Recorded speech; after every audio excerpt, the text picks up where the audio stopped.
Last time on BPF.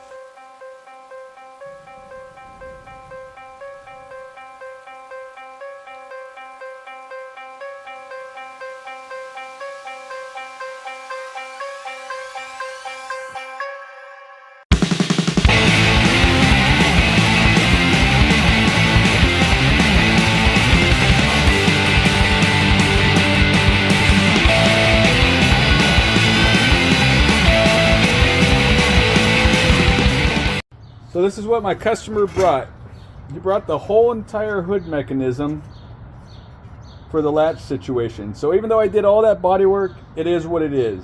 So what I'm going to do is cut right here at the bottom of the line on both sides and fit it out. And then we're going to use rib nuts or squash nuts and put them on the opposite side on the actual on the hood. And then that way we can bolt into it. And then we'll probably add a few more bolts just to make it tougher.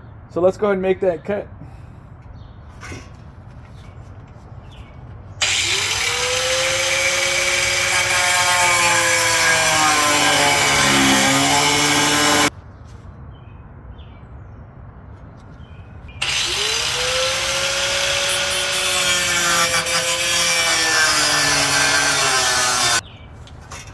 There it is.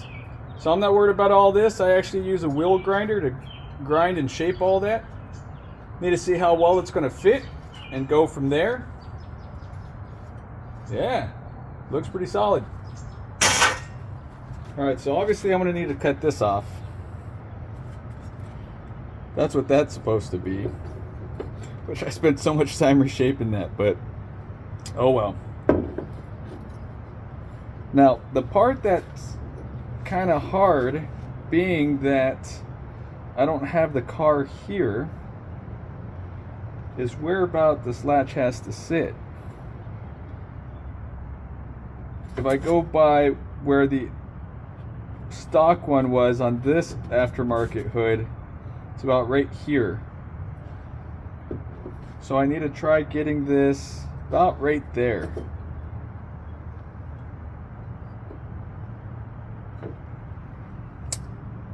Yeah, I guess let me cut this off and maybe sand some of this away so that this can sit a little lower. I'm going to have to grind away some right here, which is okay if I kind of take away this part of the structure, because everything's going to be holding on to the external structure there. But it's not going to sit super flushed because of the fact that this piece of metal's here. So I mean, I can either grind away some of this. I guess I'm gonna have to play it all by ear. So this is where we're at. Lots of work has gone into this. I had to go and cut away the OEM latch and left some metal on there. Now when I first started, there was a whole lot of metal on there, but you see there's a lot of shape to it that was stopping it and preventing it from sitting flush. As you can see here, I had to cut away, I actually had cut away all the way down to here for that original shape of the metal, because the original metal came this far down.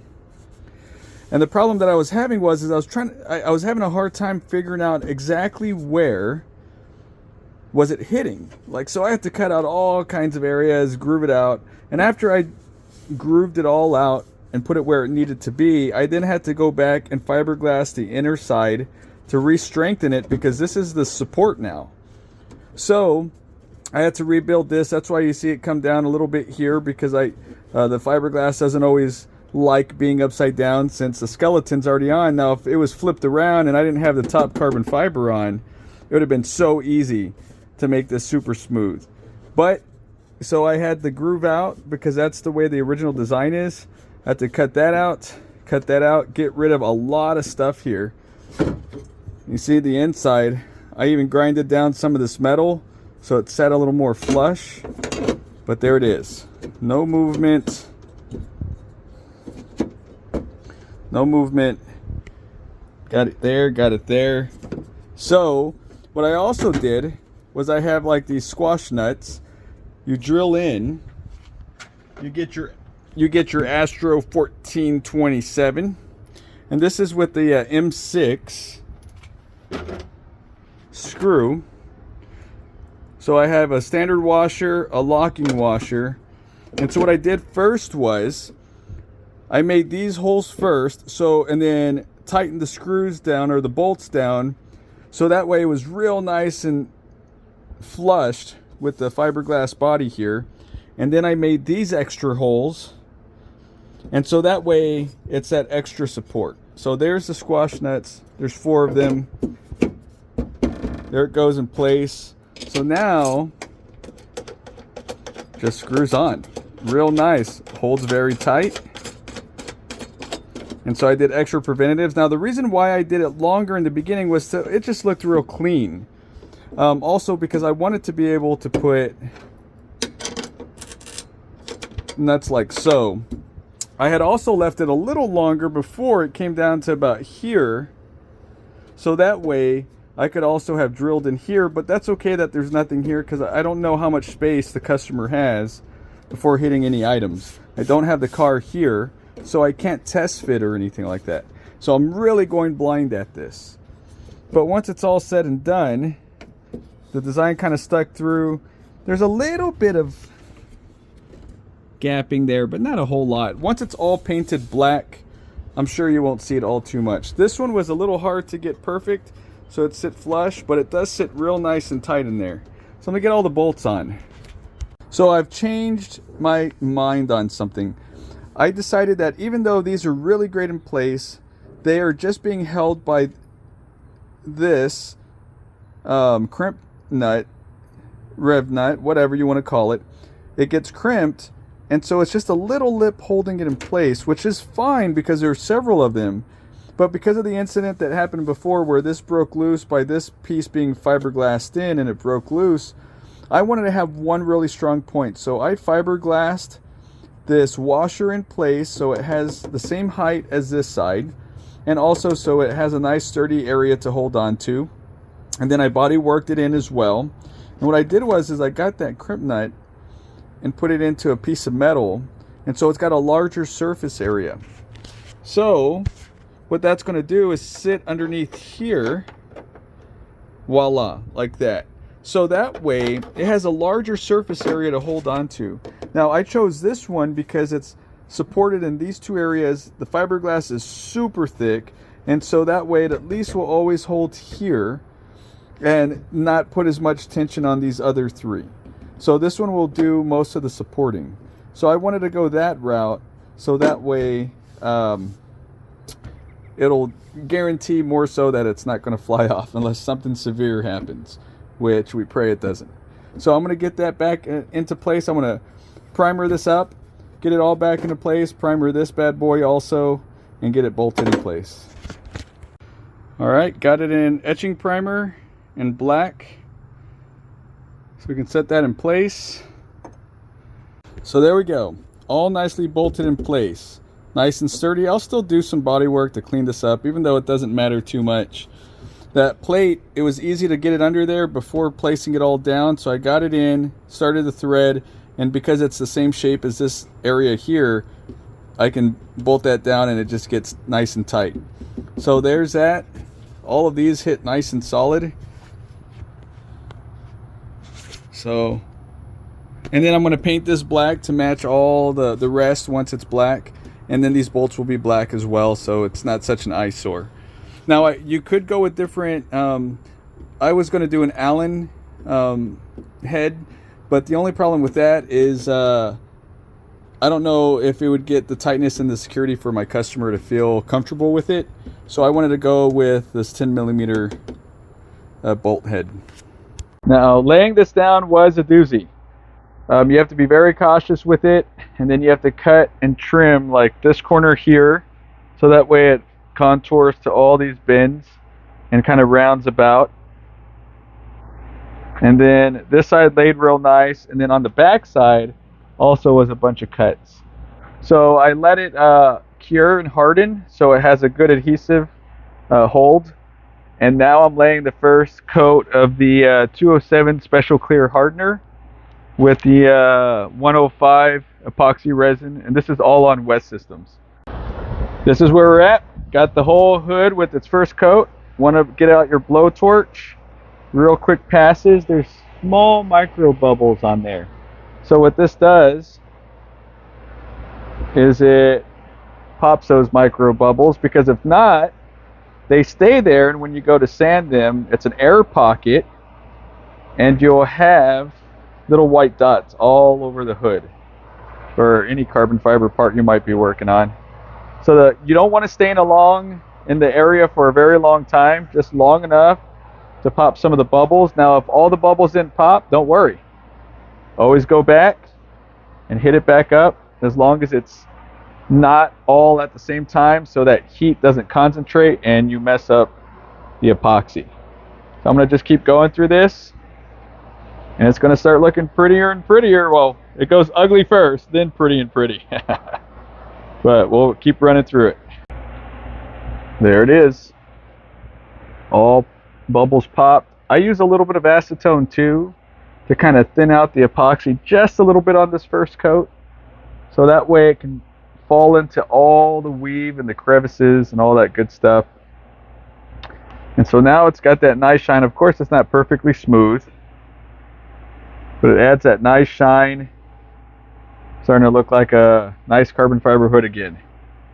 Can't even see any of the touch-up bodywork that I've done here or anywhere else at that matter. So yeah, it's looking good. Pretty excited. Here it is. 3 coats in total on the special clear epoxy. Now it's time to get it a little smooth, because it's pretty rough. See if you can see. I don't know if you can really get, here we go. So we're going to use this orbital sander. This one I like to use because it has a speed setting, and I use the slowest speed, because standard orbital sanders have one set speed, and it's going to burn through so fast, and you'll hit that weave within seconds. So with this one, it's a nice slow speed, so that way we won't burn through anything. Definitely want to keep an eye on the weave and the thinness of the epoxy to make sure that we're not burning through.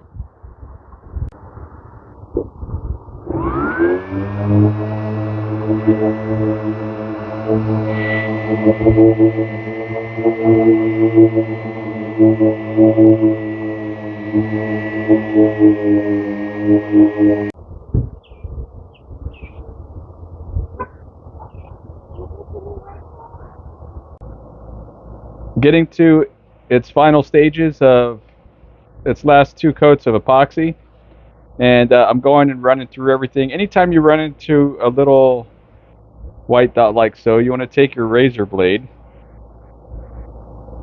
let's see, and kind of carve it out a little bit, and that makes sure that epoxy falls into that. Now some of these smaller ones will disappear, like the epoxy will actually get into most of them, but it's just a guarantee, so that way you won't get too far. Like here's a handful of them. That way you don't get, like, you know, your nice 2 coats and you're ready to finish up, and then you got these little dots that you can see. So just a guarantee, just kind of go through just a quick little, and what these were like air bubbles that didn't pop. And it happens no matter how small or big the part is. Usually when it's smaller, it's easier. A part like this big is a little harder to guarantee. And so that way, just make sure some epoxy falls in there. No big deal.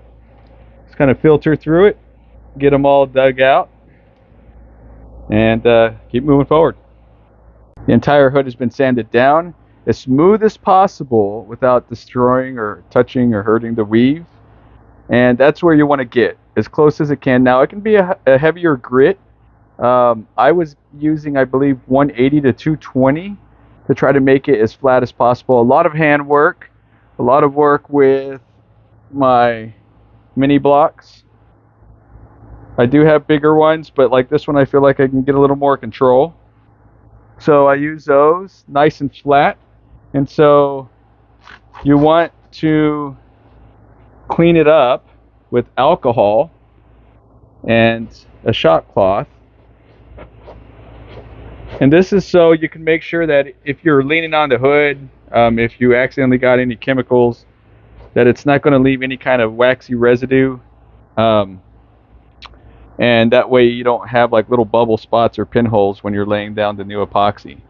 Now remember to use, I like using the shop towel, because if you use a cloth, there's a lot of guys who will try using like a microfiber cloth and all that stuff. Well, like, you manage to get contaminants on those things. There was a gentleman I was reading on one of the carbon fiber forums, said that he was using reusing paintbrushes and a cloth, and he was having a lot of issues with fish eyes and pinholes. And that's the thing about those things. Like, when you're reusing brushes and cloths and stuff, there's no guarantee that none of those things are contaminated. So I always go to Harbor Freight, get a bunch of these chip brushes.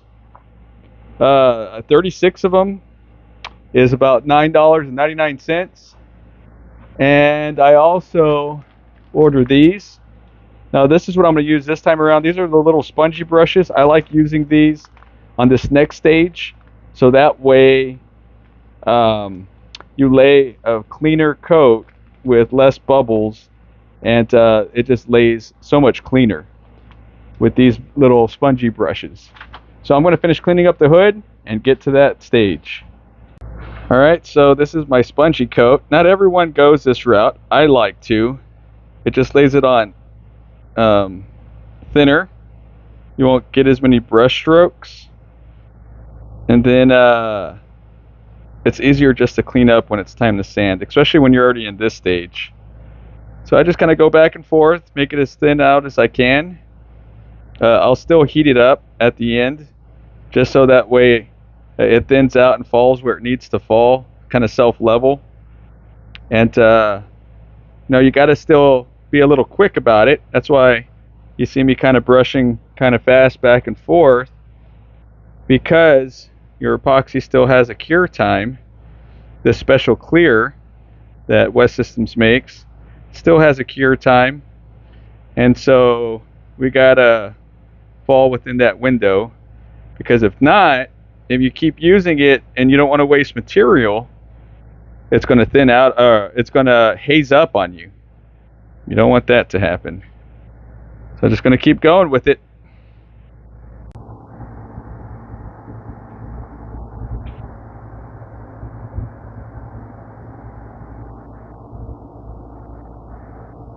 That's pretty much the last coat. I'm going to let that cure for 12 to 24 hours, heat treat it, and then start the sanding process all over again to make it really smooth. But all the transition lines are real nice. It's looking pretty dang good.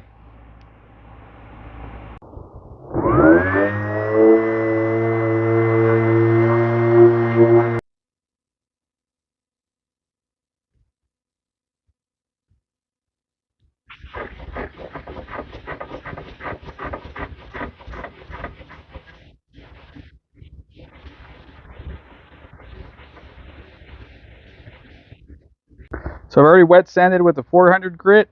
Now I'm going to tape off all the edges so I can start adding the black underside, and then whatever small trim corner areas that I need to do.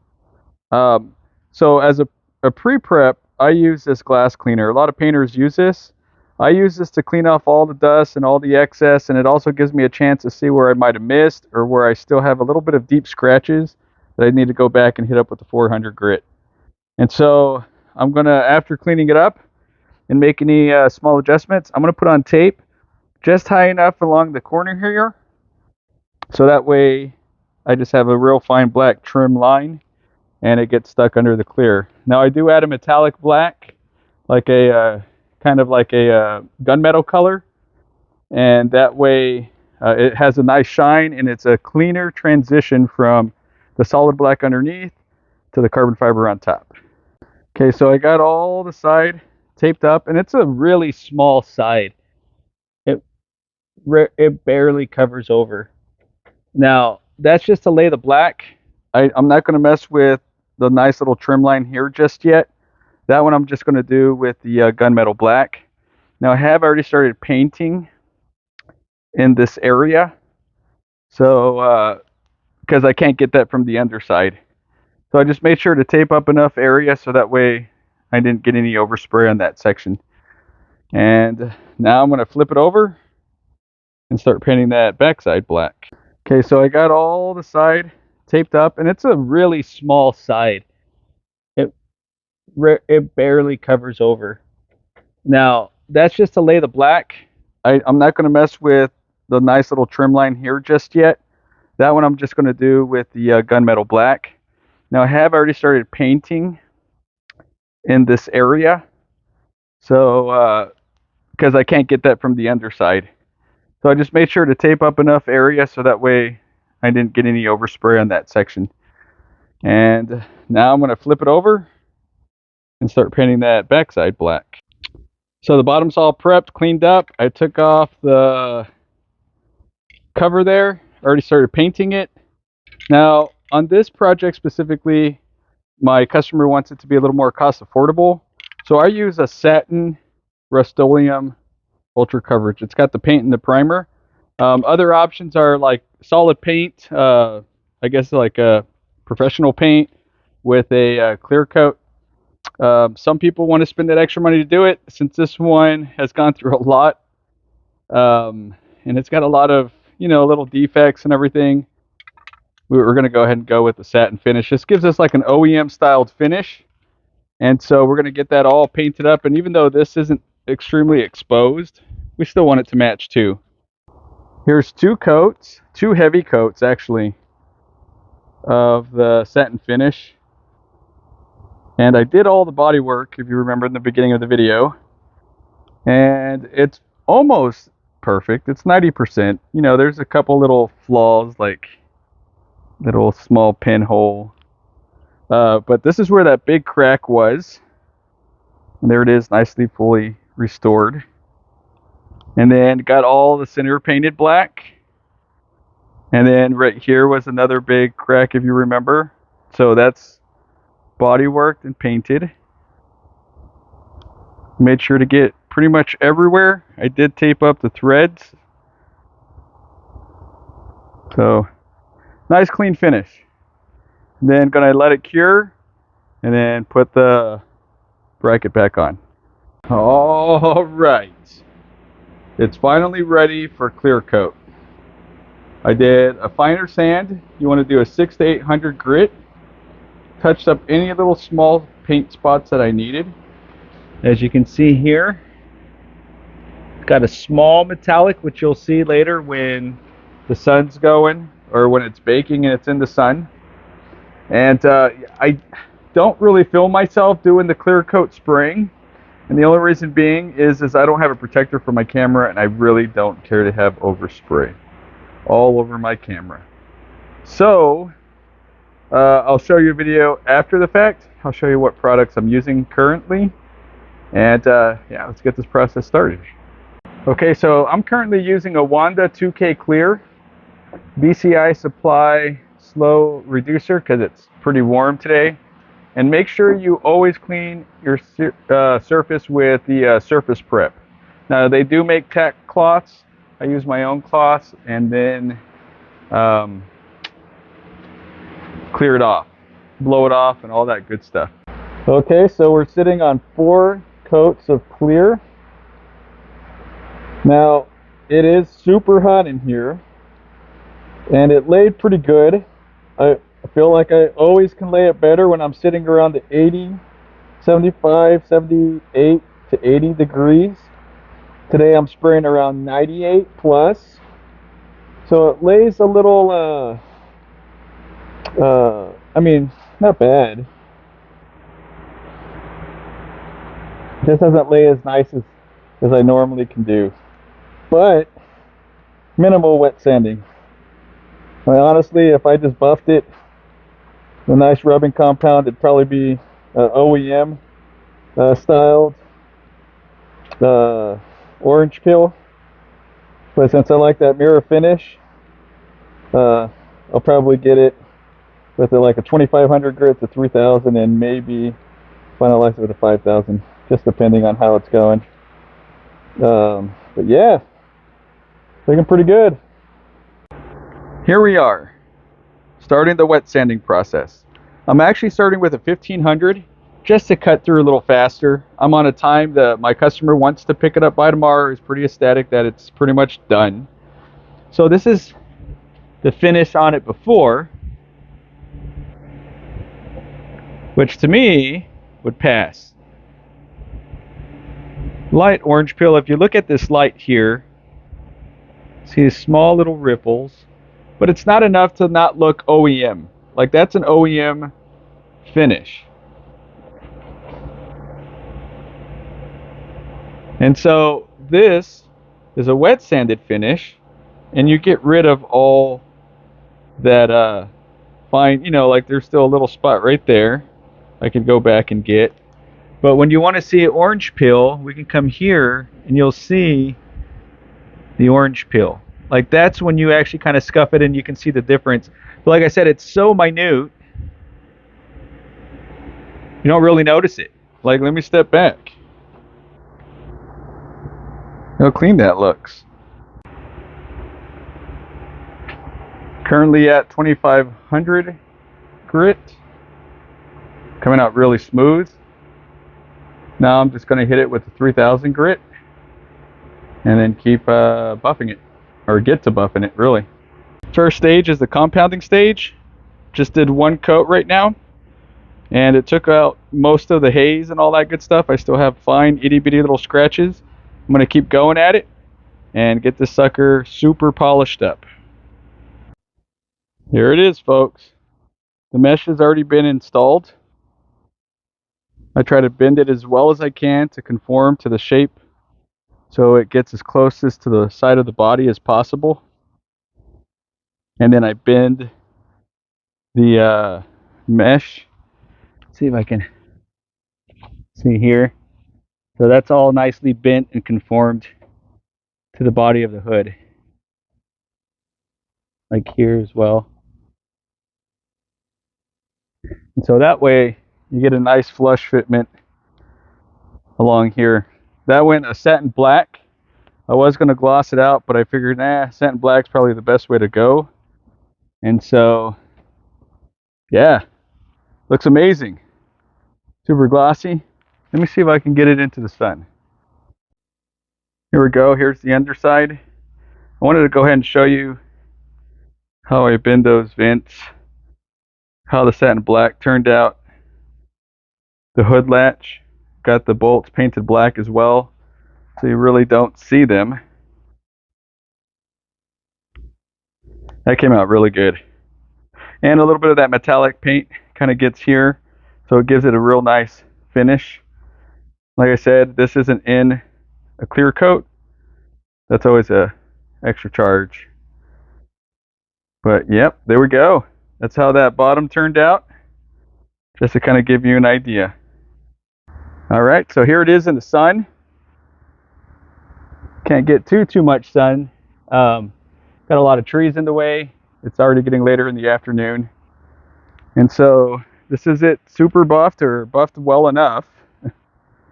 And yeah, I'm sure my customer is going to be happy. The mesh inserts, that nice satin black.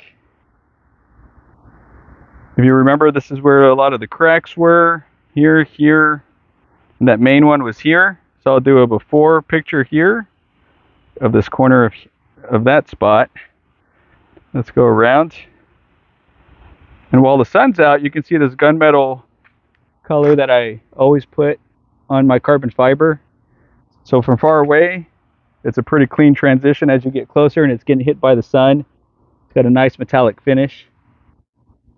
And this is where, of course, the windshield and the windshield wipers go. So you really won't see this all that much, but you feel underneath, it's a nice clean transition. I try to get some clear coat to hold on very well down there. Corners look great.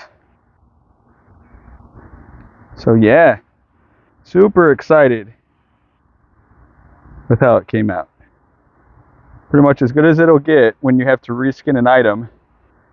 Every great now and then you'll see it's not going to be 1000% smooth or 100% smooth. When you skin carbon fiber on a big piece like this, very hard to get every single ripple out. So there's very few in there, but here definitely can't even see where it was cracked or broken or anything like that. So super happy with that outcome.